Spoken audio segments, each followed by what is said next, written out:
You didn't find this video by accident. God brought you here because He has something to say to you. What you are about to hear is not random. This is not just another video. This is a message written for you. Yes, you.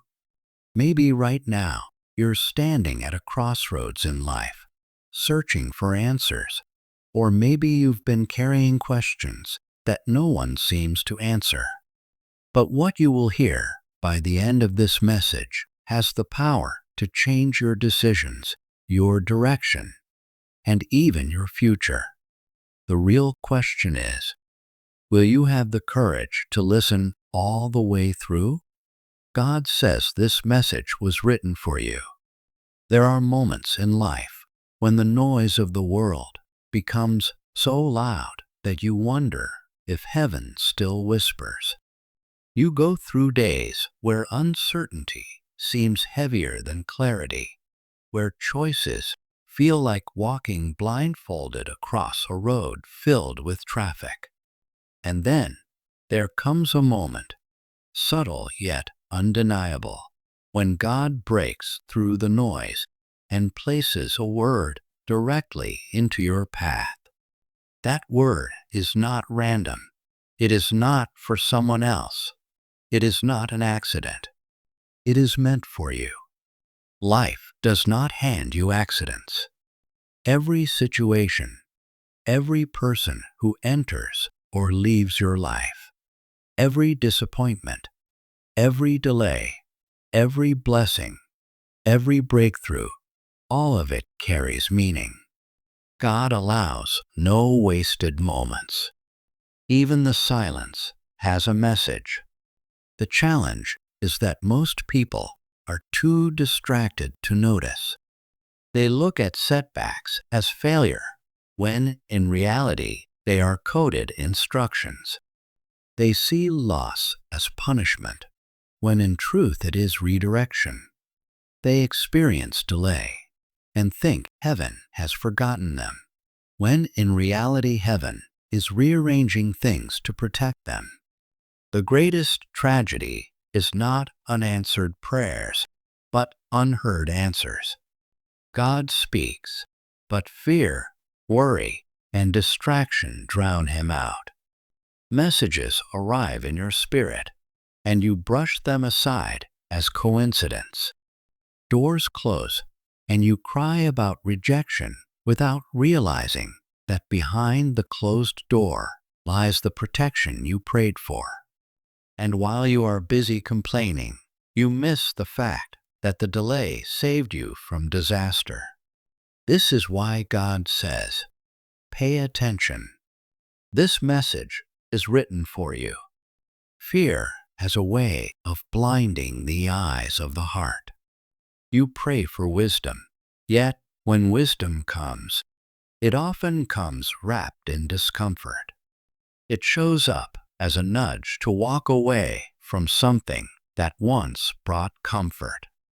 It arrives as conviction that unsettles your routine. It manifests as opportunities that scare you because they demand faith. Fear tells you to stay still. God tells you to step forward. And every time you choose fear, the message remains unread. You have to ask yourself honestly, how many times have you ignored the check engine light of your life? You saw the signs, the draining job, the unhealthy relationship, the constant financial struggle, the anxiety at night that robs you of rest. These are not accidents. These are alerts.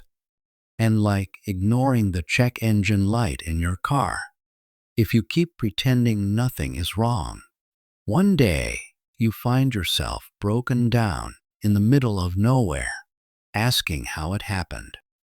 God gave the warning, but you dismissed it. God gave the sign, but you ignored it.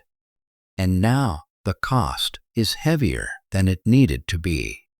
But here is the truth. The fact that you are still here, still listening, still breathing, means it is not too late. God has not abandoned you. The message is still waiting to be opened. You cannot change what you missed yesterday, but you can respond today. Every second that you are alive, you have a choice to turn the page, to read the words written for you, to act on what heaven is trying to get across. God says, I am still speaking if you are willing to listen. Listening, however, is not the same as hearing.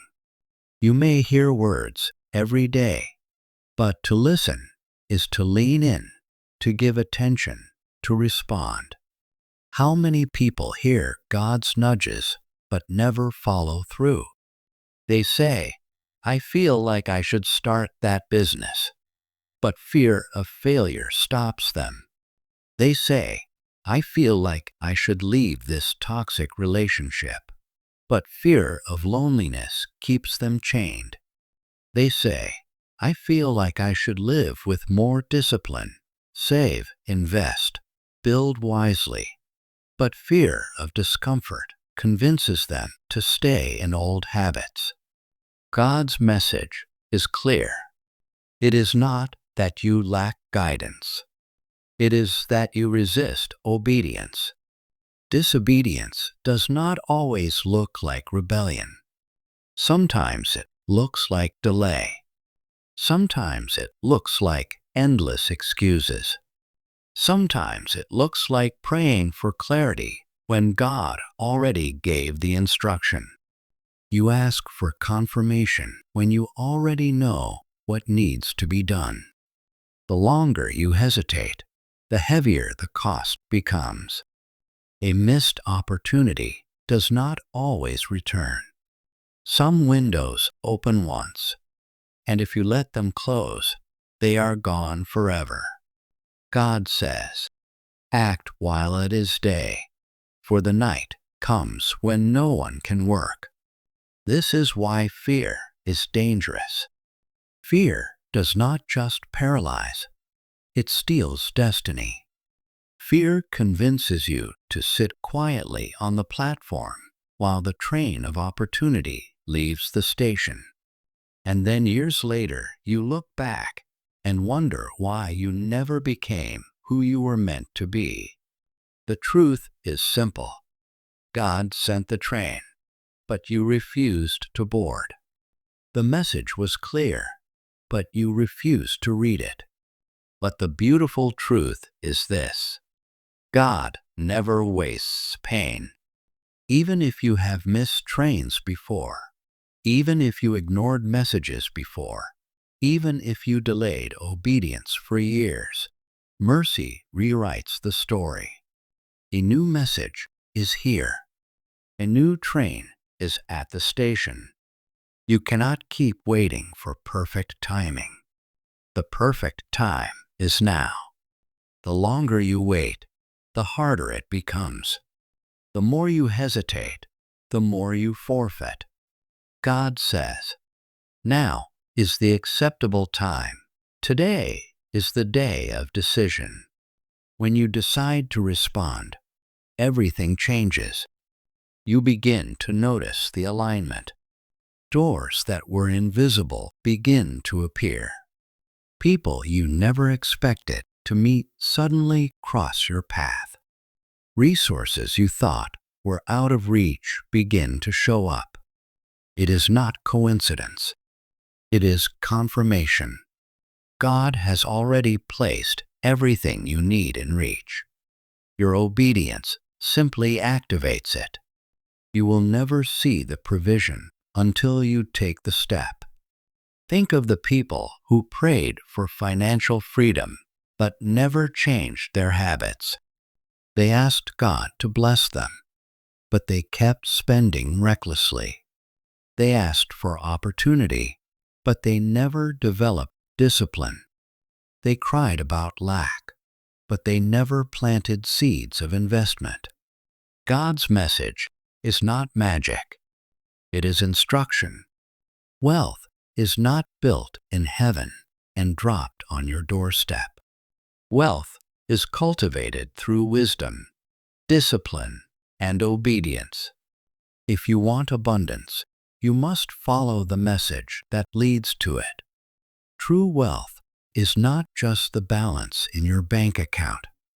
It is the peace in your mind, the clarity in your decisions, the legacy you leave behind. Many who are rich are miserable because they gained money but lost purpose. They chased success but ignored the message. And in the end, they are empty. But when you live in alignment with God's Word, wealth is whole. You prosper not only financially, but emotionally, spiritually, relationally. You live with peace that money cannot buy, with wisdom that fear cannot steal, with purpose that failure cannot erase. And yes, money has a place. Wealth matters. Resources matter. Influence matters. But only when built on wisdom. A mansion built on sand collapses in the storm. A life built on obedience stands forever. When God says this message was written for you, He is not simply speaking of survival. He is speaking of legacy. He wants to shift you from barely getting by to living in abundance that blesses not only you, but generations after you. But that shift begins with obedience. This is why urgency is necessary. Messages are not eternal. They are timely. They arrive in a moment, for a season, for a specific purpose. Delay them too long, and they pass. Imagine a train slowing down just long enough for you to step on. If you stand there debating, analyzing, worrying, the train will not wait forever. It moves on. And so do opportunities. You cannot keep waiting for someday. Someday is not on the calendar. Only today is. The decision is in your hands. You can choose to keep living on autopilot, ignoring the nudges, pushing aside the signs, drowning out the whispers with noise. Or you can decide that today is the day you listen. Today is the day you act. Today is the day you align your choices with God's message. One choice leads to regret. The other leads to reward. The decision is yours. God says, this message was written for you, not for your neighbor, not for your friend, not for someone else scrolling by, for you. And the reason you are hearing it now is because heaven wanted to interrupt your routine, to shake you awake, to remind you that destiny is still alive, that wealth and wisdom are still possible, that your future is not finished, but it will not wait forever. The pen is in your hand. The next chapter is yours to write. The message is before you. What will you do with it?